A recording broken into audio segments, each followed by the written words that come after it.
लग रहा है कि वक्त बहुत ठीक हमारे सामने आ रहा है। जय भीम, नमो बुद्धाय। आप देख रहे WH न्यूज। मैं हूँ विजय कौशे। इस वक्त मैं बिहार की राजधानी पटना में हूँ और पटना में गर्दनी बाग मैदान में हूँ। मैं बताना चाहूंगा कि बनते विनाशाचार्य को करीबन 70 दिन में जेल रखा गया है। क्या उनका कसूर था? उन्होंने एक ऐसा कौन सा गुनाह किया था? उनके ऊपर में फर्जी मुकदमे दायर किए, मगर 70 दिन के बाद में जिन लॉयर ने उनको बाहर निकाला, मेरे साथ में वो लॉयर है, उनका भी परिचय भी लेंगे और उनके बारे में हम सारा केस के बारे में पूछेंगे। सर, आपका धन्यवाद WH न्यूज पर। आपका नाम बताइए और इस केस के बारे में थोड़ा बताइए। मेरा नाम एडवोकेट राजवीर सिंह बौद्ध है। मैं दिल्ली सुप्रीम कोर्ट हाईकोर्ट में प्रैक्टिस करता हूं और भंते जी के ऊपर 3 एफआईआर लॉन्च थी, जैसे कि आपको पता होगा। तीनों एफआईआर में से एक तो एफआईआर जो है मार्च के महीने में हुई थी, जिसमें जब भंते जी की वीडियो वायरल हुई थी, जिसमें जब भंते वो टेम्पल के अंदर गए अपने यूट्यूबर के साथ में, जो वहाँ का पुजारी प्रेस्ट जो विटनेस है, उसने कहा कि भंते वीराचार्य हमारे पास आए और उस समय शिवरात्रि का दिन था, हम जल चढ़ा रहे थे। तो भंते वीराचार्य जी ने हमसे कहा कि जल फिर रहे हो, पानी फेर रहे हो। उसके बाद उन्होंने कहा कि जैसे अयोध्या के राम मंदिर में भगवान बुद्ध नहीं है, मथुरा के कृष्ण मंदिर में भगवान बुद्ध नहीं है, तो इस बौद्ध टेम्पल के अंदर हिंदू मानव का क्या मतलब है? इवन जैसे जो मंदिर होते, चर्च होते, वहां पर भी शिवलिंग नहीं है। तो इस घटना के ऊपर, इस स्टेटमेंट के ऊपर वहां के पुजारी ने भंते जी को कहा कि ये डिबेट का विषय है, इस पर अभी हम चर्चा नहीं करना चाहते। जिसके बाद भंते वीराचार्य जी वहां से आगे चले गए। ये स्टेटमेंट वहां के पुजारी का, परिष्ठ का पुजारी का स्टेटमेंट है। लेकिन जो वहां का सीओ था, अंचल अधिकारी था, उसने इस एक सी इतनी छोटी सी घटना को, जिसमें भंते जी ने कोई ऐसा हिंदू धर्म के ऊपर कोई ऐसा डेरोगेटरी वर्ड इस्तेमाल नहीं किया, एबीसी वर्ड इस्तेमाल किया जिसका कोई डिफेम हो या कुछ नहीं। उसने भंते जी के अगेंस्ट में एक एफआईआर लॉन्च की, जिसका एफआईआर नंबर था 141/25, जिसमें सेक्शन 298, 196 लगाया गया। 196 तो ये कहता है कि जो डिफरेंट ग्रुप्स होते हैं उनके बीच में एनिमिटी क्रिएट करना, कास्ट, रेस, रिलीजन ग्राउंड के आधार पर, लैंग्वेज के आधार पर। और ये था 298, जिसमें कहते हैं कि किसी धार्मिक प्लेस को इंजरी पहुंचाना और डिफिल करना, उसको उसमें ऐसे गंदे पदार्थ डालना जिससे वहां पर उसकी इंसल्ट हो या फिर तोड़फोड़ करे। भंते जी के इस वक्तव्य के माध्यम से ना तो वहां पर कोई इंजरी हुई, कोई तोड़फोड़ हुई, ना पर वहां पर कोई ऐसा गंदा पदार्थ डाला गया। तो सेक्शन पुलिस ने बिना माइंड अप्लाई किए अपना सेक्शन लगा दिया। उसके बाद में एक 9 मई को एफआईआर लॉन्च होती है, जिसमें भंते जी एफआईआर लॉन्च कराते हैं। वही फाल्स केस है, जिसमें भंते जी का एफआईआर नंबर है 320/25। क्या नाम है भंते जी का? भंते जी का नाम है सुमित पाल, सुशील पाल। 2 भंते थे, एक ने भंते पुणसिंह के खिलाफ एफआईआर लॉन्च कराई, एक ने भंते वीराचार्य के खिलाफ लॉन्च कराई। भंते जी सुशील पाल जो थे, सुशील पाल ने भंते वीराचार्य के खिलाफ कराई और सुमित पाल ने भंते करुणाकर के खिलाफ, करुणासिंह जी के खिलाफ एफआईआर लॉन्च कराई।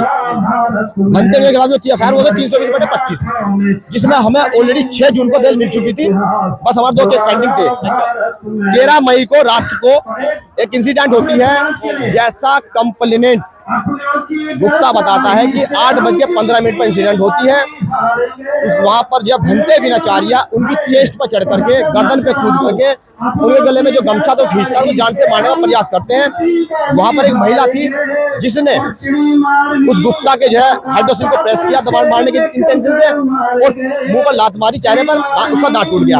ये कंप्लेनेंट का वर्जन है एज पर दी कंप्लेंट, और एफआईआर जो लॉन्च हुई है। लेकिन उसके 4 घंटे का डिले है इंजरी में। अच्छा, यस, जो इंजरी हुई, उसकी जो एमएलसी हुई है, उसकी 4 घंटे बाद एमएलसी हुई है। 4 घंटे का डिले एमएलसी इंजरी रिपोर्ट बताती है।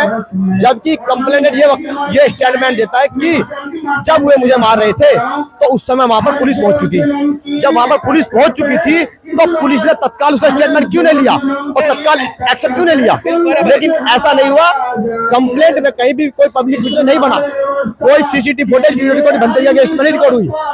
उसके बाद में 12:45 को भंते के खिलाफ में एफआईआर लॉन्च होती है, जिसमें सेक्शन लगाया जाता है 109 BNS का। पहला था 1307 अटेम्प्ट टू मर्डर, जो आईपीसी में था। भंते जी के पास 7 ऊपर ये सबसे बड़ा सेक्शन है, बाकी अन्य छोटे सेक्शन थे जो लगाए गए हैं। उसके बाद में भंते जी को लगभग 2 बजे के आसपास अरेस्ट कर लिया। जब भंते जी को अरेस्ट किया गया, पुलिस ने तब भी कोई प्रिलिमिनरी इंक्वायरी नहीं की। एमएलसी आ गई, कंप्लेंट आ गई, पुलिस ने दोनों को कोरिलेट करके अपना माइंड अप्लाई नहीं किया at the time of the arresting of Bhante ji की। पुलिस सुबह 6 बजे निकलती है, 6:09 बजे तक पुलिस जो है इंसिडेंट पॉइंट में जाती है, घटनास्थल पर पहुंचती है और वो एविडेंस कलेक्ट करती है, लेकिन उसको कोई भी सॉलिड एविडेंस नहीं मिलता। उसके बाद ही पुलिस जो है भंते जी को छोड़ने के लिए कोई फर्दर प्रोसीड नहीं करती, वो भंते जी को जैसे भिजवा देते हैं। बिल्कुल बिल्कुल, एक मिनट। जैसे हमारा पहले सीआरपीसी सेक्शन 41 था, जिसमें सुप्रीम कोर्ट ने कहा कि अगर ऑफेंस 7 साल से ऊपर नीचे का हो तो पुलिस को अरेस्ट नहीं करना, बाउंड्री को छोड़ देना। जब लेकिन भंते जी अब जो सेक्शन बन गया 35 सब क्लोज 1 उसमें ये कहा गया है, एक तो 3 कंडीशन बोली गई, इन्फॉर्मेशन रिलायबल होनी चाहिए, विश्वसनीय सूचना होनी चाहिए, उसके बाद जो घटना घटित हुई है उसका पनिशमेंट मोर देन 7 ईयर्स होना चाहिए, तभी आप अरेस्ट कर सकते हो। प्लस वो इंसिडेंट उसी बंदे ने कारित किया जिसके खिलाफ कंप्लेंट है, इसका भी आपके पास कुछ ना कुछ रीजनेबल ग्राउंड होना चाहिए। वकील साहब, जो वो गुप्ता का जो मेडिकल रिपोर्ट था, मेडिकल रिपोर्ट क्या बताता है? क्योंकि उसके ऊपर में 307 पहले आईपीएस से लगाया, वो मेडिकल रिपोर्ट क्या बताता है? जो एमएलसी में फाइनल ओपिनियन भी आया, सिंपल इंजरी का ओपिनियन आया, फाइनल ओपिनियन, और जो एमएलसी से प्राइमरी इंजरी रिपोर्ट आई है उसमें सिर्फ उसको 3 इंजरी है। जो हेड होता है, हेड स्कूल खोपड़ी, इसमें बैक साइड में पेन बताया गया है, जनरल पेन, और जो है फेस पर जो है 1 सेंटीमीटर कट दिखाया गया है, और उसकी बॉडी में जनरल पेन है। जो इंजरी रिपोर्ट ये बताती है कि जिस पॉइंट पर उसने एलिगेशन लगाया, अपने चेस्ट का, गर्दन का, दांत का, प्राइमरी इंजरी रिपोर्ट में कोई भी वहां पर कोई भी इंजरी मार्क नहीं पाए गए हैं। टोटली फॉल्स एंड फैब्रिकेटेड है, कॉन्स्पिरेसी कंकोक्टेड स्टोरी बनाई गई है, और भंते जी को, ताकि भंते जी प्रोटेस्ट ना कर सके, आंदोलन की लड़ाई, आंदोलन को आगे ना बढ़ा सके, भंते जी को कंट्रोल करने के लिए, दबाने के, डराने के लिए ये षड्यंत्र रचा गया कि जो अन्य बहुत भिक्षु थे वो उनके द्वारा मैनेज हो गए, भंते जी मैनेज नहीं हो पाए, जिस कारण से भंते जी को उसका हर्जाना भुगतना पड़ा, और 67 डेज 67 दिन भंते जी को जेल में काटने पड़े। अपने जीवन के 67 दिन उनके सरकार ने, पुलिस ने, प्रशासन ने संविधान का उल्लंघन करते, कानून का उल्लंघन करते, मुकदमे दायर करके संविधान का उल्लंघन, जीवन के 67 दिन छीन लिए। हमारा लाइफ एंड लिबर्टी का आर्टिकल 21 है, 1 मिनट भी किसी को अननेसेसरी डिटेन नहीं किया जाता, उसके 1 मिनट की भी जीवन की वैल्यू है, लेकिन यहाँ पर भंते जी को 67 डेज जेल में रखा गया।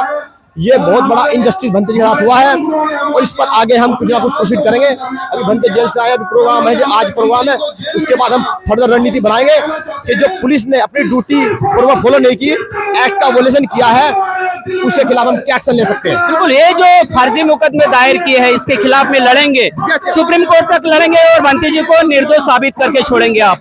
जो सेक्शन 141 है, जिसमें भंते जी का स्टेटमेंट, मंदिर वाली घटना, उसको हम डेफिनेटली 100% क्वेश्चन करा देंगे हाई कोर्ट से, क्योंकि वो हमारा आर्टिकल 19 है, फ्रीडम टू स्पीच के अंदर आता है।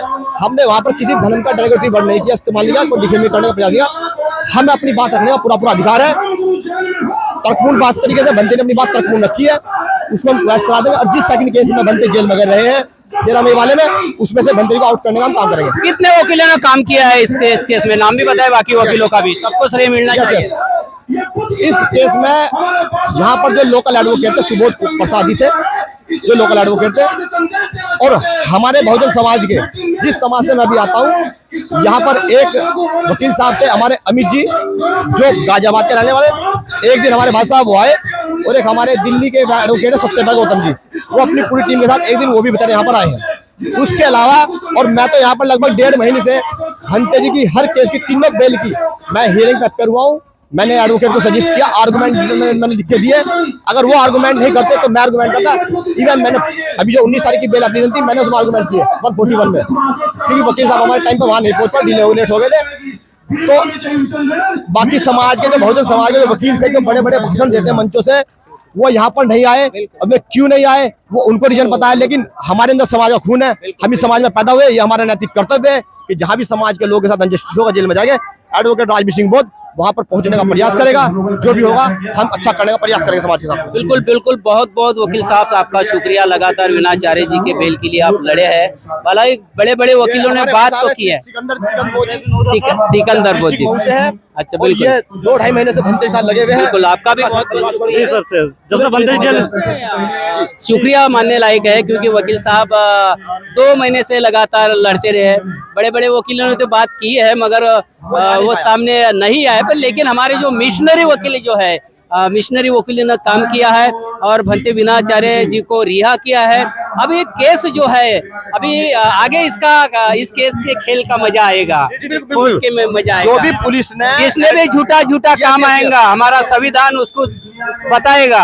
हम जो है जो भी डीएम ने, एसएसपी ने और जो एसएचओ था थाने का और सीओ अंचल अधिकारी, जिन लोगों ने भी लॉ को ब्रीच किया है, लॉ का वोलेशन किया है, हम बताएंगे रूल ऑफ लॉ क्या कहता है, विधि का शासन क्या कहता है। हम उनको इतनी आसानी से छोड़ेंगे नहीं। जो उन्होंने हमारे भंते जी को, हमारे बुद्धिज्म को डाउन करने का जो काम किया, उसको डिफेम करने का जो काम किया, हमारे बहुत भिक्षु को जेल में डालने का जो काम किया है, ये कहीं ना कहीं जो हमारी आस्था है, हमारे धर्म को डाउन करने का काम किया, अपमान करने का काम किया, उसका बदला जरूर लेंगे। कितना झूठा करेंगे, लेकिन संविधान हमारे बाप का है। हमारे बाबा साहब अम्बेडकर ने कहा है संविधान का अच्छा उपयोग करेंगे तो आप अच्छा ही पाओगे, यदि संविधान का दुरुपयोग करेंगे तो आप उसका दुष्परिणाम भी भुगतना ही पड़ेगा।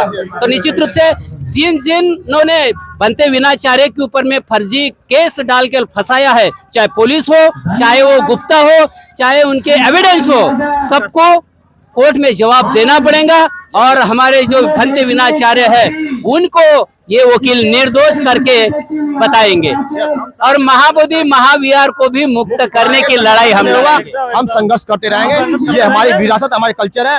अगर हमारे अंदर बाबा साहब को खून है, भगवान बुद्ध की हम विचारधारा को मानते हैं, तो हम अंतिम सांस तक इसको अपने बौद्ध टेम्पल को मुक्त करा के रहेंगे। चाहे कितनी भी अड़चने सामने, हम उनसे सबसे लड़ेंगे। तो मैं तमाम देश के बौद्ध वासियों को यही विनती करूंगा कि अभी लड़ाई महाबोधि महाविहार की चलेंगी, सभी एक साथ मिलकर इस लड़ाई में आइए और महाबोधि महाविहार को मुक्त करने के लिए लड़िए। जय भीम, नमो बुद्धाय। देखते रहिए WH न्यूज, लाइक करें, सब्सक्राइब करें।